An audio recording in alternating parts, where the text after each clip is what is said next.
This is the fourth video in the Using the Magenta Suite series. This video is Remark Classic OMR, scanning some forms and getting some results. The next video in the series will be the Magenta Forms Designer using the data merge feature.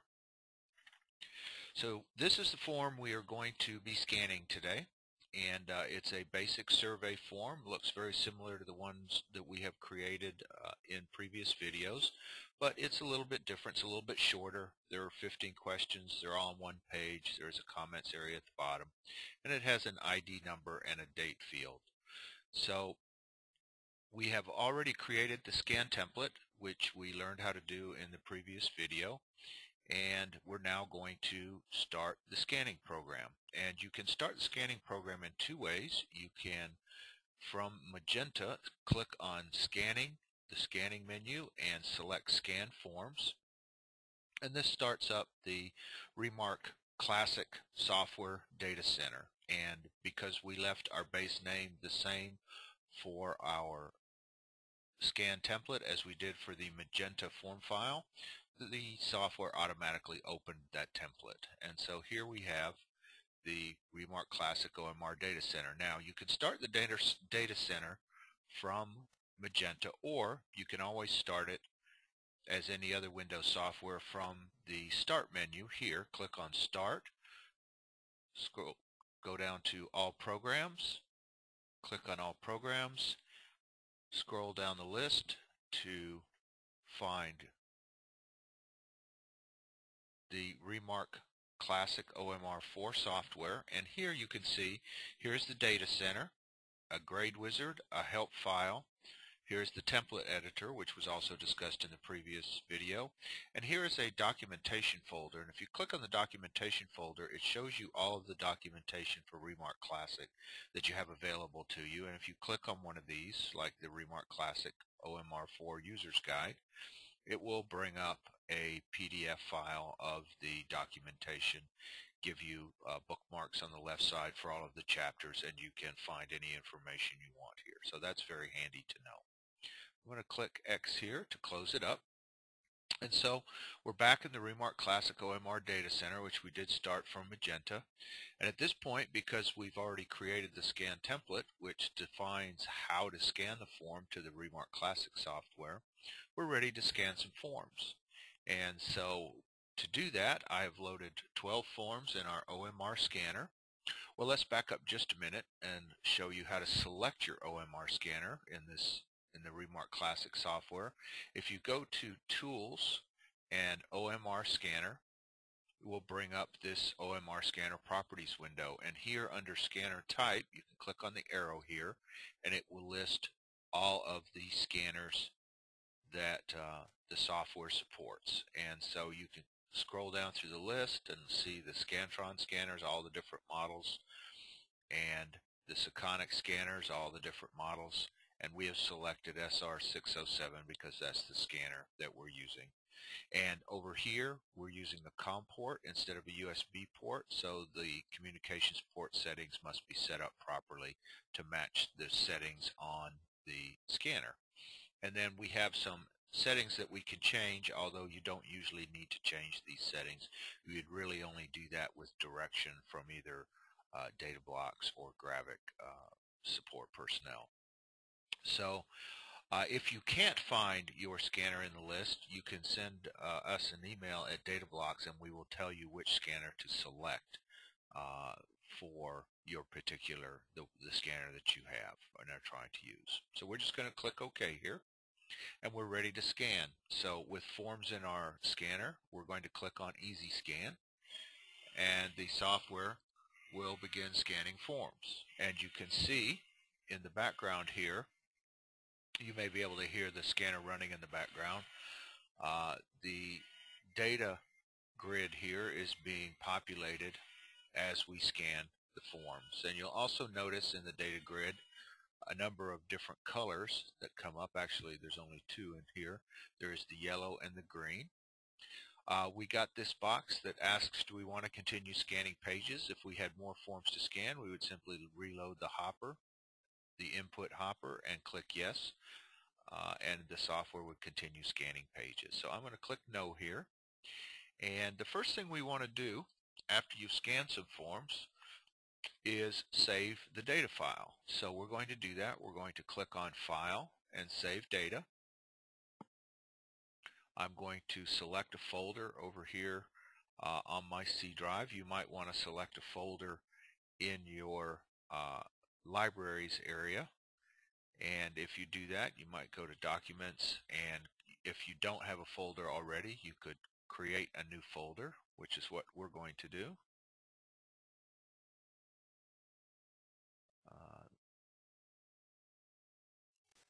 Oh, it's not going to let us create a folder. I don't know why.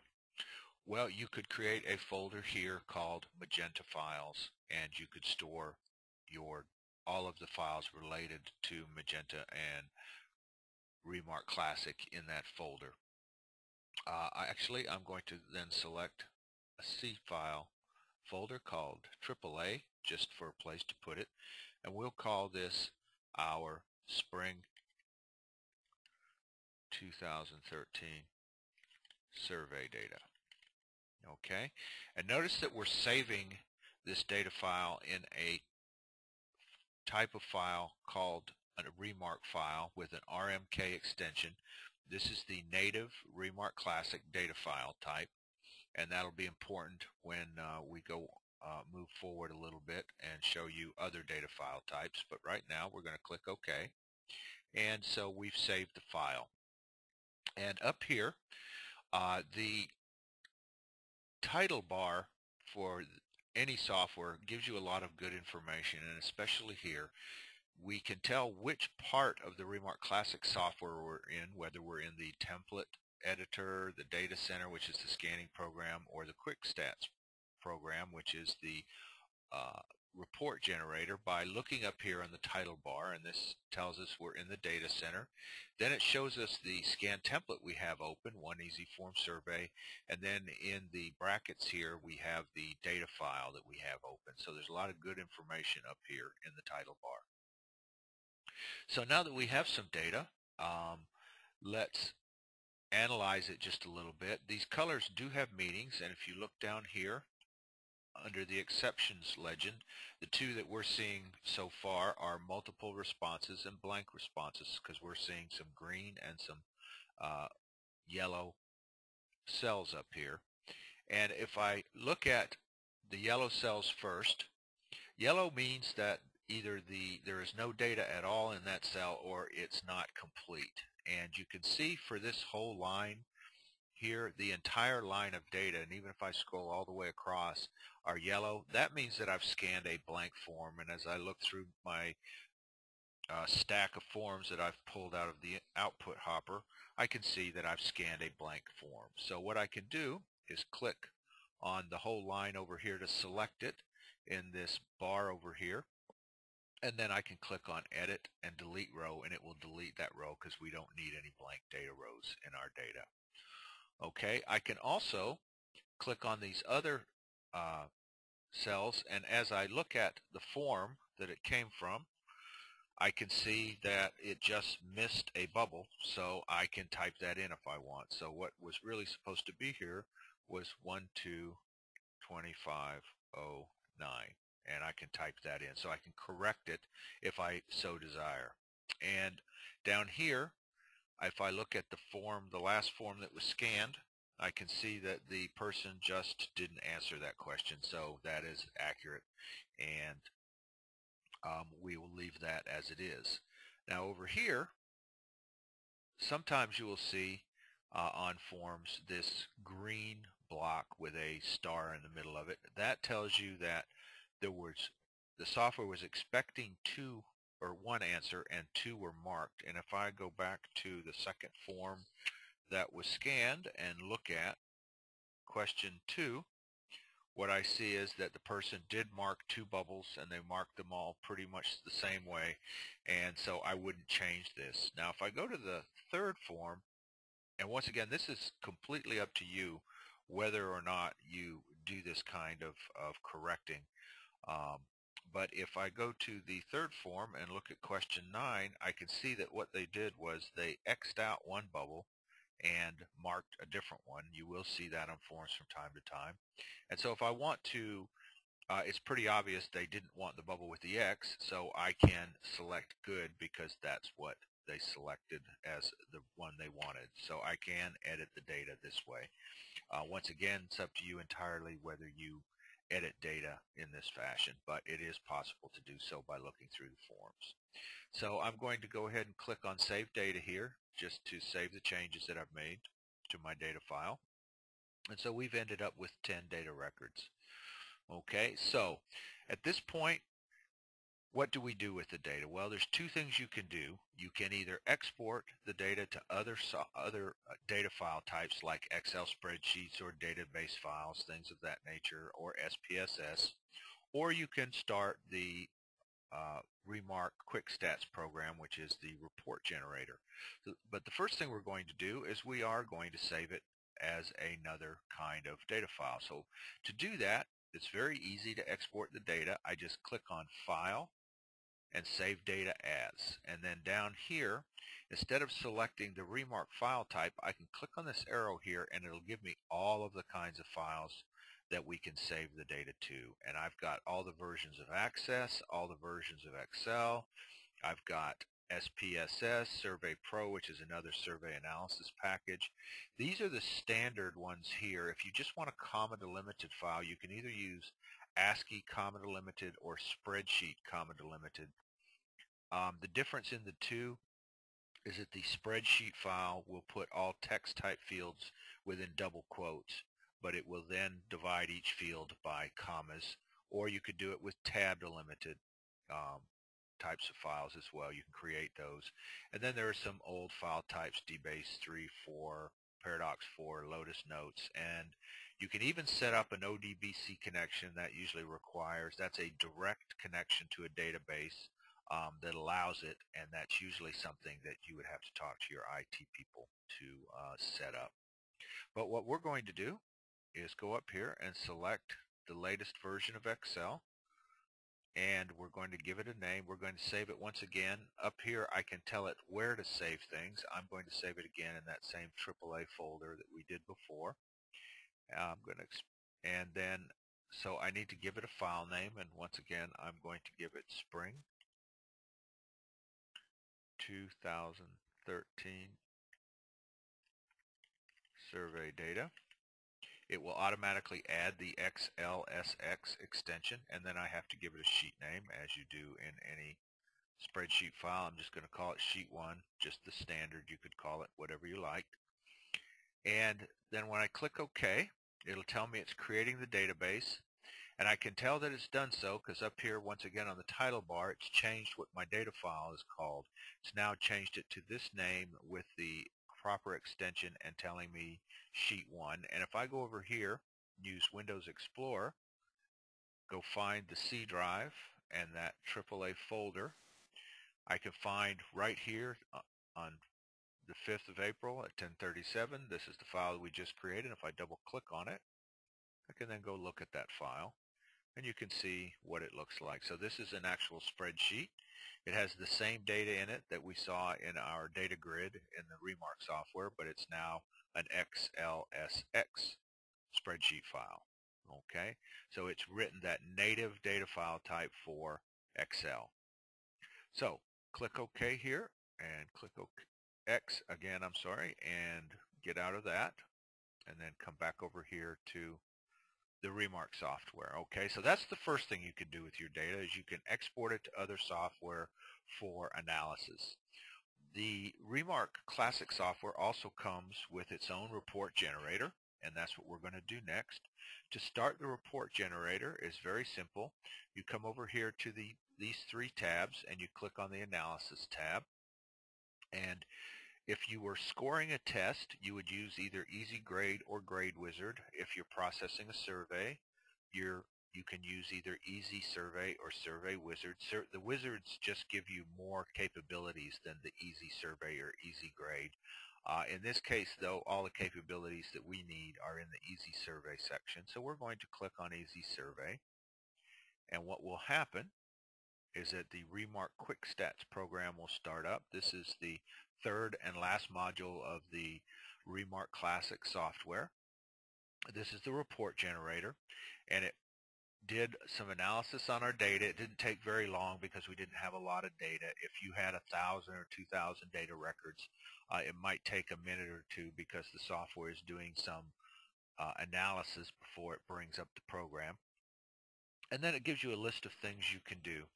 And we're going to first look at displaying reports. So we're going to click on Display Reports. And this is a list of the reports. We're going to just look at 2 or 3 reports here. The most basic results of your survey is the condensed item analysis report, or the basic item analysis report. I'm going to skip this one and show you this one. Any of these reports, what you should probably do after you've viewed this video is go through after you've created a data file and look at each of the reports and see what's on them, so that you can see what's available to you. These reports are one-click reports, so when I click here, it will automatically run the report for me and set it up in this this format for me. And what it's showing me is all of my questions, the date field, and I can go through and look at my questions. And here's what it shows me: the question here, the possible responses, the frequency at which each response was marked in my data group, and the percentages, and a small bar graph here. It also shows me the mean for this question. So this is the basic results of your survey. And the reason that you see the text of the questions and the responses here is that way back in one of the previous videos and back in the Magenta software, we have linked together the bubble fields with the labels and the questions, and these get then transferred into the scan template, and they show up here on the report without you having to retype or redo any of the questions or labels. So that's the purpose of linking in the Magenta software. So this is just basic results of all your survey. It gives you the questions until it runs out of space, and then if you go to page 2, there's questions 10 through 15. Okay, so that's a basic report. There is a more detailed item analysis report. This one just gives you some more questions, some more statistics, excuse me. This one adds the values, the percents, the cumulative percent, and the valid percent.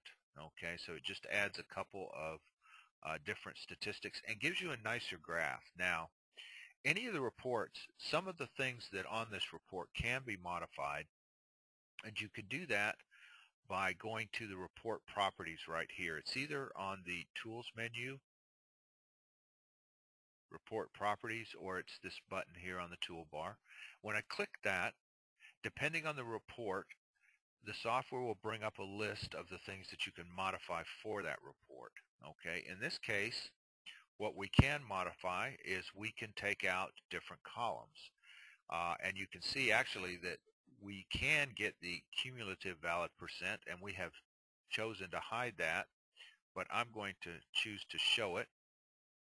And you can also change some of the graph properties here. So if I wanted to see a different kind of graph other than this is a 3D bar chart, if I wanted to see something like a 3D pie chart, I can click on that area there, click on the appearance, and I have all of these different graphs that I can look at. Pie charts, bar charts, area charts, scatter plots, tape plots, so I can choose the kind of graph that I'd like to see. So if I choose 3D pie chart, I can then modify how that graphic looks. So you have a great deal of control over how this graph looks. When I click OK, I can then click OK one more time, and the software will rerun the report and show me the report with the changes I've requested. And you can see here I've requested the graph 3D pie chart instead of a 3D bar chart. Okay, and the cumulative valid percent also showed up. So once again, for any report, once you've run it the first time, you can always click on the report properties and modify the report with any of the properties in the list that comes up. So let's look at another graph report. This is specifically meant for the graph. It shows you just the responses here, the percents at which each one comes up, and then a very nice graph. Now you have a lot of control over this report. I'm going to expand this just a little bit. You have a lot of control over this report. So if we go to report properties,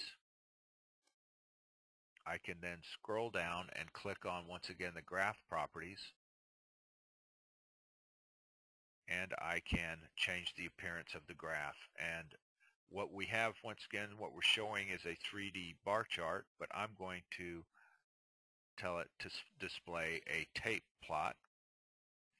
And I can also change, if I want to make this report, if I want to condense it a little bit, I can change the number of columns. So we have it displayed as one column, so we get one single column. If I add it, change it to 2, it will condense this report up just a little bit and make my graphs a little smaller. So this is one way to make your graph smaller but your report shorter. When I click OK, the report gets rerun, and it shows a tape plot of my data for each question, and it made 2 columns. So my graphs are a little smaller, but my report is a little shorter. So you do have some control over what these reports look like.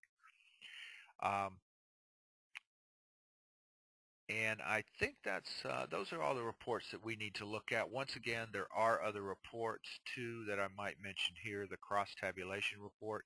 This allows you to compare how a group of people answered one question as opposed to another. Say you can compare question 1 to question 5. The comparative item report is also another one that you might look at. It allows you to compare how different groups within your data answered the question. Okay. Now, there's a couple of things that we need to look at here before we're finished. And I'm going to click over here on the Data tab. And one of the things I want to look at is this filter property. What does this do? Okay, it allows me to filter a group out of my entire group. Now, we only have 10 data records here. Usually, of course, you have quite a few number more into the hundreds or thousands. What we're going to do, since we have a limited number of records, but we do have a number of them with the same date, so we're going to filter for that date. To do that, you just click on the filter button here, and it brings up the filter properties wizard. It's very easy to use.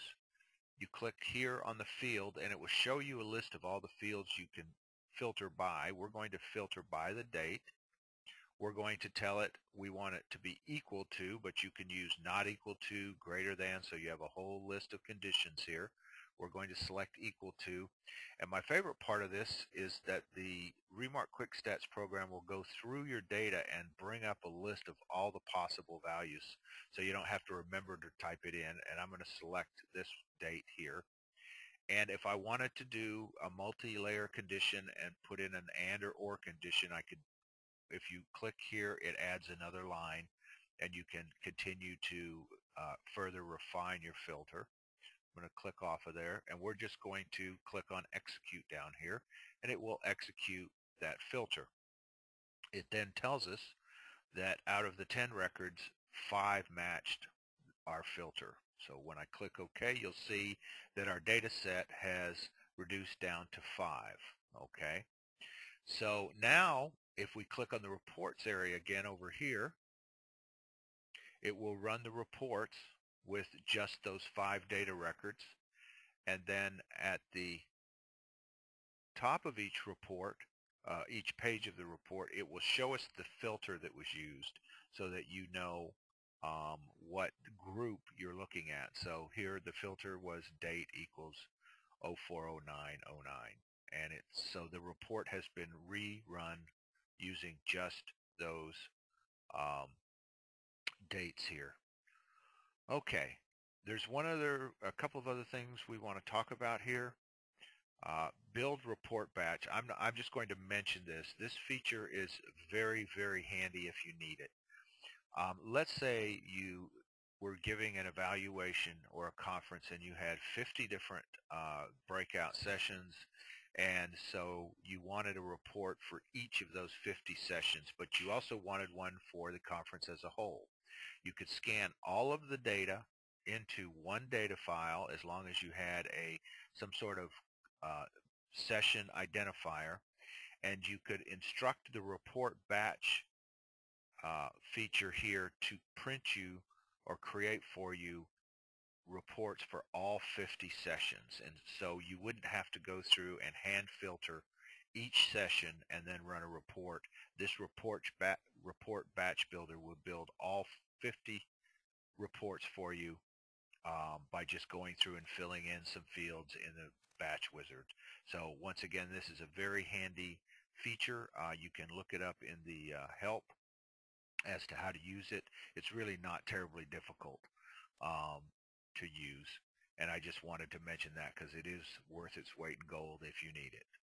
And then the last thing we want to talk about here is what we can do with the actual reports we've created here. So we can either print them. So I'm going to click up here on File and Print.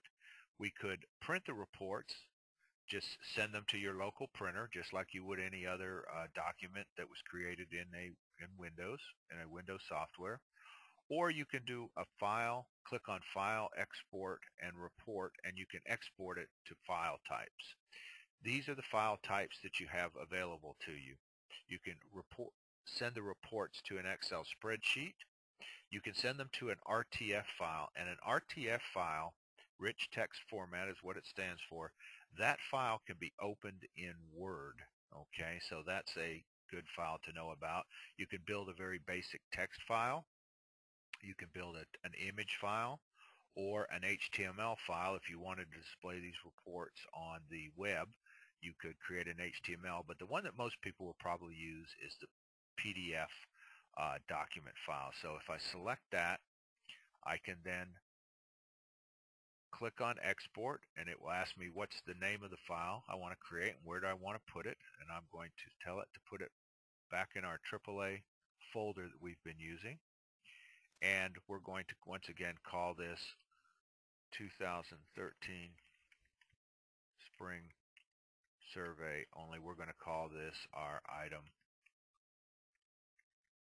graph report. Okay, and when I click OK, it will then go out and create that PDF file. You could then, that is an electronic file, of course, that you could then send to people who needed to see the report. So that is a good feature to know about. And if I go over here to our folder, I'll see that it created our PDF file of the report we were just looking at. Okay, so that is basically how you scan some forms and get some results. So this was the fourth video in our Using the Magenta Suite series, and this video was scanning some forms and getting some results. The next video in the series would be the Magenta Forms Designer using the Data Merge feature.